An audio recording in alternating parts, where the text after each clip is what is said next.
You know, for as long as we've been trying to make sense of this world, we've basically been caught between two epic stories. In one version, the universe is this grand, pre-written play, and we each just have a role to follow. In the other, it's a totally unpredictable storm, this ocean of pure chance where we have to figure it all out ourselves. So the question is, are we just actors following a script, or are we navigators lost on a chaotic sea? So let me ask you this directly. When you think about your own life, what feels more true? Do you get the sense that there's some unseen hand guiding things, weaving this single, unbroken thread from the day you were born to the day you die? Or does it feel more like you're standing at the edge of this huge, formless sea of possibility, where absolutely nothing is guaranteed and anything, literally anything, could happen next? This is the fundamental tension we're going to dig into. The ancient Greeks, well, they gave us two really powerful images for these competing forces. On one side, you've got fate, or oude.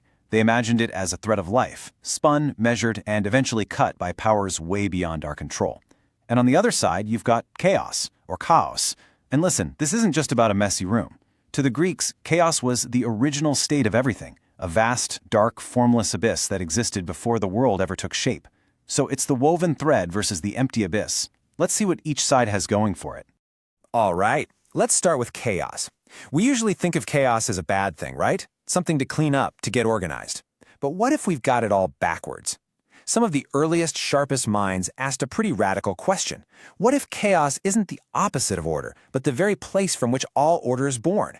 What was there before all the structure, before the rules, before anything had a name? So this early philosopher, Anaximander, he had this brilliant insight. He said the source of everything couldn't be one specific thing, like water or fire. I mean, how could something that's already defined create its opposite? His answer was the apeiron, which means the unlimited, the boundless, the indefinite, a state of pure, formless potential. So the key takeaway here is that our cosmos didn't start with order. It actually bubbled up out of this open, indeterminate, and fundamentally chaotic sea of pure possibility. Then you get a guy like Heraclitus, who looked around and realized that this primordial chaos never really went away. He saw that the true nature of reality isn't stability at all, but constant change, a perpetual flow. You know his famous line, you can't step into the same river twice, because both you and the river are always changing. For him, reality isn't a bunch of static things, it's a process, a living fire, a constant dance between opposites. In this view, chaos isn't an interruption of order, chaos is the order. And wow, this idea gets a massive update centuries later from the philosopher Friedrich Nietzsche. He takes this idea of chaos from the cosmos and puts it right inside our own minds. For Nietzsche, a life that's too orderly, too predictable, it becomes sterile. He believed that real creativity, genuine transformation, what he calls a dancing star, can only be born from embracing our inner turbulence, that wild, creative, chaotic energy inside every single one of us. But of course, that's only half the story. While some philosophers were staring into the abyss of chaos, others were listening to the universe and hearing something completely different. They didn't hear a storm, they heard a symphony. They saw a universe that wasn't random at all, but was instead this beautifully arranged, understandable system, a cosmos. Pythagoras is the perfect example here. He makes this revolutionary discovery, musical harmony. The sounds that we find beautiful correspond to simple, elegant mathematical ratios. For him, this was a total game changer. If music is built on numbers, maybe everything is. He argued that numbers weren't just a way to describe reality. He believed they were the very substance of reality. The stars, the seasons, life itself, it's all part of this grand, hidden mathematical order. The universe wasn't chaos, it was a cosmos, a place of deep, beautiful logic. Now, this belief in an inescapable order, it found its ultimate and kind of terrifying expression in the myth of the Moirai, the three fates.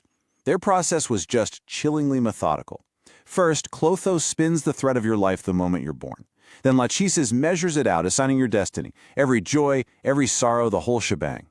And finally, you have Atropos, whose name literally means the inevitable. She takes her shears and she cuts the thread. No appeals, no second chances, not even Zeus, the king of the gods, could change what they decided. And if you want to see this idea in action, just look at the story of Oedipus. He hears this absolutely horrifying prophecy and spends his entire life trying to run from it. But every single choice he makes to avoid his fate, leaving his home, solving the Sphinx's riddle, becoming a hero and a king, is the exact step that pushes him closer to fulfilling it. It's this terrifying demonstration of a deterministic loop. The very act of struggling against your destiny is the mechanism that seals it. Okay, so we've got these two incredibly powerful, totally competing views. A universe of constant, chaotic change versus a universe where everything is pre-written and inescapable. But what if it's both? Let's turn to the Stoics, who tried to build this really fascinating bridge between these two worlds.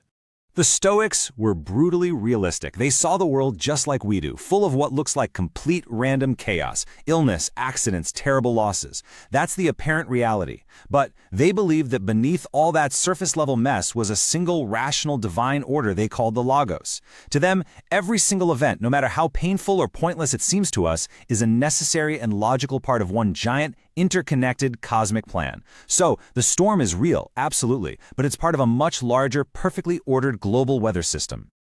Now, this huge debate isn't just about the stars and the cosmos. It's also about us. This exact same conflict between chaos and order plays out in the most intimate arena possible, the human mind. So let's bring this all back home and take a look at the inner battlefield. For centuries, we really like to think of ourselves as these super rational creatures, the masters of our own minds. But philosophy and modern psychology have shown us a much more turbulent, much more chaotic inner world. We're going to quickly touch on three key aspects of this inner chaos: the unconscious, the divided will, and what's known as the shadow. I mean, Sigmund Freud really dropped the bomb on this idea. He showed that our conscious, rational mind is not the master in its own house. Not even close. Beneath the surface of our organized self lies the unconscious, this chaotic, hidden world of buried memories, primal drives, and unresolved conflicts that are constantly bubbling up and messing with our actions in ways we can't fully control or even begin to understand. And way before Freud, St. Augustine was describing a kind of spiritual chaos he called the restless heart. He said our souls feel so chaotic because our will is divided. We might know what we should value, but we find ourselves loving all these lesser, temporary things instead. This creates what he called a state of inner dispersion. We're pulled in 1,000 different directions, scattered and unable to find peace because what we love is fundamentally out of order. So what do we do? Well, Carl Jung offered a path forward. He identified the shadow, all the parts of ourselves we don't like, the parts we reject and hide, even from ourselves, our anger, our envy, our flaws. Jung's crucial point is this: you don't achieve inner order by pretending this darkness doesn't exist. No way. That just makes it stronger. True wholeness, he said, comes from having the courage to face your inner chaos head-on and consciously integrate it. You have to own your shadow to become a complete person. So, after this whole journey, from the cosmos to the mind, where does that leave us? Well, we're left with two profound and deeply compelling ways of seeing reality. And maybe, just maybe, it's not about finding the one right answer, but about choosing the story that helps us live a better, more meaningful life. So on one hand, you have the ordered world. In this story, the universe is governed by fate, by rational logos, by some kind of divine intelligence. Our lives have a pattern, a purpose, even when we can't see it. And on the other hand, you've got the chaotic world, born from formlessness, defined by constant change, and radically open to new creation. In this story, meaning isn't something you find, it's something you have to make. And so we end right where we began, but hopefully with a sharper question for you to take with you. Do you see your life as a single thread woven with purpose by the fates, destined to fit into some grand cosmic pattern? Or do you believe that you can face that formless abyss, harness the creative chaos that's inside you, and give birth to your very own dancing star? The choice of which story to live by, well, that's yours.